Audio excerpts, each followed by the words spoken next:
Guys, it's Light Spiral here with the Hall of Magic B7 Farmable team video. And for those of you who haven't ever seen any of the Farmable videos or Farmable team videos on this channel before, I'll quickly explain what I go over. What I do is I go over all 5 of the units and how to get them. All their rune builds are on the left side of the screen, which I'm sure you can already see because they're kind of covering up the monsters. And of course, those rune builds are not the only rune builds, are just the ones that I personally recommend for this team or just in general for those specific units. And then I go over how to get all 5 units, what their purpose is in the team, as well as possible replacements for them. So first I'll just start off, I'll go from left to right. I have Beretta, the Fire Sylph. It's a natural 4-star that's fusible that you can get in the Fusion Hexagram. To get skill ups for him, you can either fuse a bunch of Sylphs or use Devilmons. I don't necessarily recommend using Devilmons for him. Mine, personally, I have 0 skill ups in my Beretta. So I just don't really think he's worth using Devilmons, and I haven't gone out of my way to farm a bunch of Sylphs. And then the next unit I have is the Light and Yugami Belladion. It's a natural 3-star. I already said it's the Light and Yugami. It has a secret dungeon on the light day. Next unit, Wind Griffin or Bernard. It's a natural 3-star that you can get in any Timor Desert level. The next unit is Colleen, the Fire Harpoo. It's a natural 2-star. Any natural 2-star you can easily get through unknown scrolls, through the shop, or in a secret dungeon or a scenario.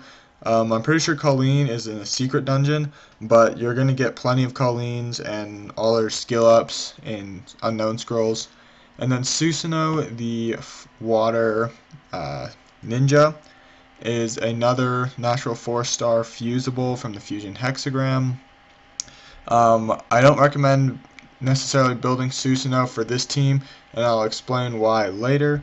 And now I'll go into their roles in the team. Beretta is here for really just 2 reasons. One is his leader skill is very useful, a universal speed lead by 19%.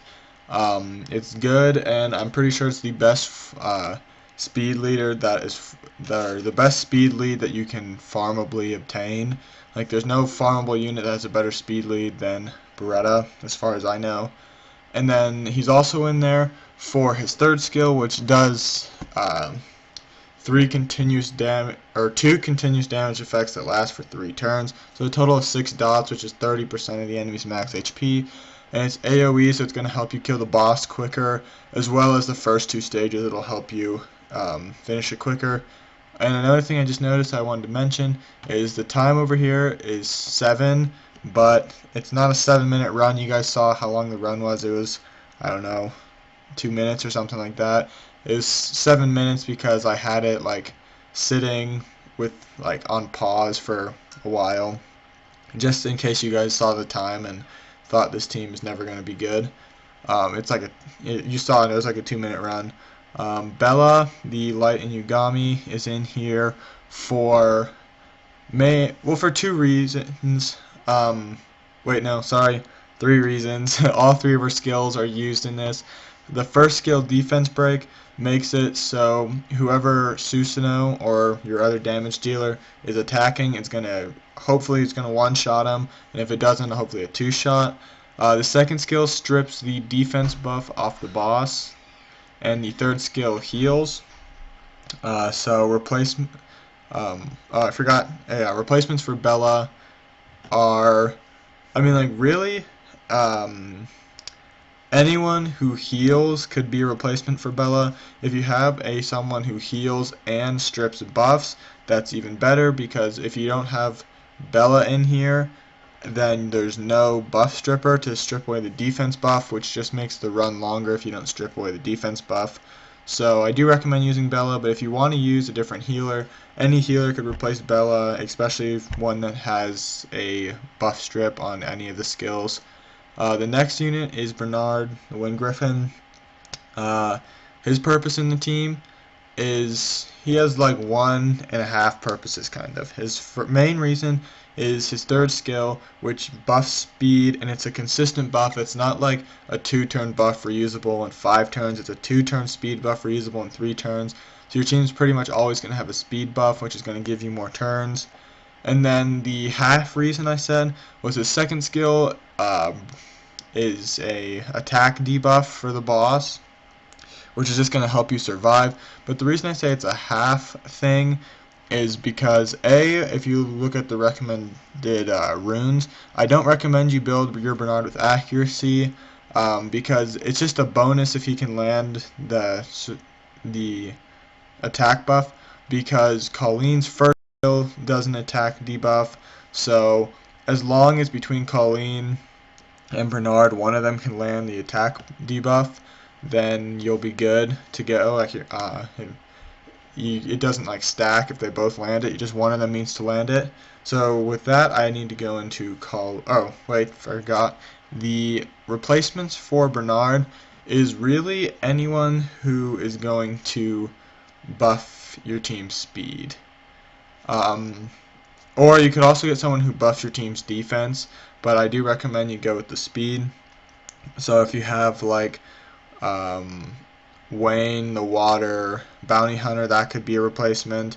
Kahul the Fire Garuda, that could be a replacement. Or even like Shannon could be a replacement for Bernard because it does a speed debuff and a defense buff. But I do recommend you just use Bernard for this team because he's a very useful unit that's useful for more than just Magic B7. And then now I can finally go into Colleen, the Fire Harpoo. She's in here for 3 reasons.